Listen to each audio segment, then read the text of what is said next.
बिस्मिल्लाहिर्रहमानिर्रहीम अस्सलाम वालेकुम। मैं हूं नौशीन और आप देख रहे हैं किचन ब्लॉग्स विद नौशीन। तो कैसे हैं आप सब? उम्मीद करती हूँ कि आप सब लोग अपने घरों में खैरियत से होंगे। अच्छा जी, तो आज मैं लेके आई हूँ गोभी के पकौड़ों की रेसिपी, जो कि बहुत ही मसालेदार और क्रिस्पी पकौड़े हैं। गोभी के पराठे और गोभी का सालन वगैरह तो सबने बनाया होगा, लेकिन अगर गोभी के पकौड़े अब तक ट्राई नहीं किए तो प्लीज़ इसे ट्राई ज़रूर कीजिएगा। बहुत ही टेस्टी और बहुत ही मज़ेदार है, और इसकी एक ख़ास किस्म की जो गोभी की तेज़ सी खुशबू होती है, जो अक्सर लोगों को नहीं पसंद होती, तो वो भी इसमें बिल्कुल नहीं आ रही है। तो देखते हैं कि ये कैसे बने हैं। इसके लिए एक छोटा सा फूल गोभी का था, मैंने इसे बड़े बड़े पीसेस में काट लिया है और इसको एक देचकी में डालकर थोड़ा सा पानी डाल दिया है, जिसमें ये गोभी डूब जाए, ताकि हम इसे एक बॉयल कर दे सकें। तो हाफ चम्मच मैंने नमक की डाल दिया और एक चम्मच मैंने इसमें सिरके की डाल दी है। तो इसे अब दूसरे चूल्हे पर उबलने के लिए रख देते हैं और इसके लिए ख़ास और एक मज़ेदार सा मसाला तैयार करते हैं।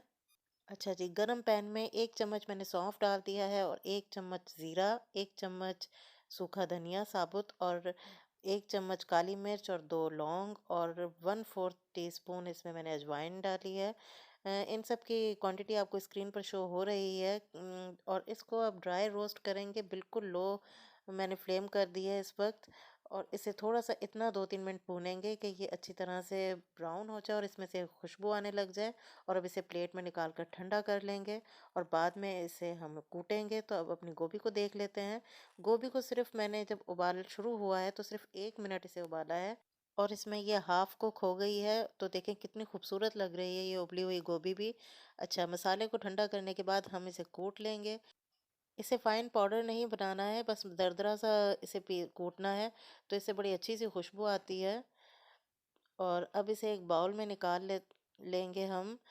तो ये थोड़ा ज़्यादा है, इसमें से मैं 1 चम्मच के करीब निकाल लूँगी, बाकी इसमें ही रहने देते हैं। और 1 चम्मच चाट मसाला, 1 चम्मच लाल मिर्च का पाउडर और हस्बे ज़ायक़ा इसमें नमक मैंने हाफ़ चम्मच डाला है, और थोड़ा-सा पानी डालकर इसको करेंगे अच्छी तरह से मिक्स। तो ये हमारा बहुत अच्छा सा मसाला तैयार हो गया है, और गोभी को इसमें हम डाल देंगे तकरीबन 5 या 10 मिनट के लिए, ताकि गोभी में सारे मसालों का फ्लेवर बहुत अच्छी तरह से आ जाए। इस तरह हमारे गोभी के पकौड़े बड़े क्रिस्पी भी और बड़े फ्लेवरफुल बनेंगे। अच्छा जी, 5-10 मिनट मैंने इसे इसमें डिप करके रख दिया और बाद में इस गोभी को सारा अलहदा कर लेते हैं। और अब इसमें हम 1 कप बेसन डालकर तो इसका बैटर बनाएंगे अच्छा सा, और हाफ चम्मच मैंने यहाँ भी नमक डाला है। तो इसे हस्बे ज़रूरत पानी डालकर तो इसे पकौड़ों की तरह का बैटर बना लेंगे। ये देखें, जो ये बन गया है हमारा। और दूसरी तरफ अब हमने ऑयल भी रख दिया है फ्राइंग करने के लिए।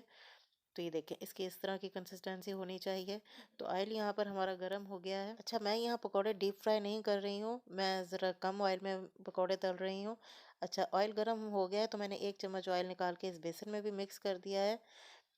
और बाकी फिर हम अच्छी तरह से इसे मिक्स करने के बाद तो पकौड़े फ्राई करते हैं। तो आप चाहें तो इसे डीप फ्राई भी कर सकते हैं। अब ऑयल अच्छी तरह गर्म हो गया है। अब इस गोभी को इस बेसन में अच्छी तरह से कोट कर देंगे। तो इस तरह ये पकौड़े बहुत मज़ेदार से बनते हैं और लगता ही नहीं है कि ये गोभी के पकौड़े हैं, क्योंकि इसमें हमने गोभी को बॉयल कर लिया है थोड़ा सा। तो वो बिल्कुल भी इसमें गोभी की जो स्ट्रॉन्ग सी खुशबू होती है वो नहीं आती है इसमें। अच्छा जी, ऑयल गरम हो गया है तो इसमें सारे गोभी के फूलों को मैं इस तरह कोट करके बेसन के इसमें रखती जा रही हूँ। और जो थोड़ा-सा बैटर रह गया है वो भी मैं इसके गोभी के ऊपर ही डाल दूँगी थोड़ा-थोड़ा सा। तो आप इसे डीप फ्राई भी कर सकते हैं, लेकिन मैं थोड़ा-सा कम ऑयल इस्तेमाल कर रही हूँ। तो इस तरह भी ये हो जाएगा। तो हमने इसे हाफ फ्राई यहाँ पर करना है, फुल फ्राई नहीं करना है। 1 से 2 मिनट के बाद मैंने इसे पलट दिया था। तो बस ये अब हाफ फ्राई यहाँ पर होने वाली है। तो मैं इसे अलग कर लूँगी, निकाल लूँगी इसे। ये देखें, ये बस अभी हमने पूरी डन नहीं करनी है यहाँ पर। इसे हम मज़ीद क्रिस्पी करेंगे। तो हाफ फ्राई करने के बाद इसे निकाल लिया है सबको। और अब ये मैं दूसरी प्लेट में निकाल के तो इसको बीच में से कट कर लूँगी। मैं इसे बाइट साइज़ के बना रही हूँ, ताकि एक बाइट में एक ही पकौड़ा खाया जा सके। तो ये बड़े-बड़े फूल इसीलिए रखे थे। तो अब इसे बीच में से इस तरह 2 कर लेंगे हम। अच्छा, आप इसे हाफ फ्राई करके रख भी सकते हैं और फिर जब आपको किसी के सामने सर्व करने हो तो फिर आप इसे दोबारा फ्राई कर सकते हैं। तो इस तरह मैंने इसको सारे को बीच में से कटिंग कर ली है। तो ये देखें, ये तैयार हो गए हैं। अब इसे हमने हाई फ्लेम पर तेज़ गरम ऑयल में दोबारा से ब्राउन करना है। बबल देख के आपको अंदाज़ा हो रहा होगा कि ऑयल कितना गर्म है। अब इसे 1 से 2 मिनट गोभी के ब्राउन होने तक हमें फ्राई करना है। तो मैं इस तरह अलट-पलट करके इसे ब्राउन कर लूँगी।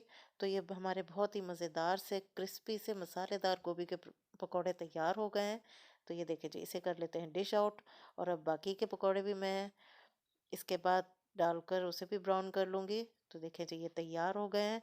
आप इसे ट्राई ज़रूर कीजिएगा अपने घर में भी। और सबसे बढ़कर ये कि हमने ऑयल भी कम इस्तेमाल किया है। तो बहुत ही मज़ेदार से बने हैं ये, इसे ज़रूर ट्राई कीजिएगा और मुझे फ़ीडबैक ज़रूर दीजिएगा। और ये देखें जी, मज़ेदार से क्रिस्पी से, अंदर से बहुत जूसी हैं ये और ऊपर से बहुत क्रिस्पी हैं। ये देखें, आप इसे सर्व कीजिए केचप के साथ या हरी चटनी के रायते के साथ, सबके साथ ये बहुत मज़ा देने वाले हैं। तो आपसे फिर मिलूँगी किसी और नई रेसिपी के साथ, तब तक के लिए अपना और अपनों का बहुत ज़्यादा ख़्याल रखिए। मुझे फ़ीडबैक ज़रूर दीजिएगा, फिर मिलूँगी। अल्लाह हाफ़िज़।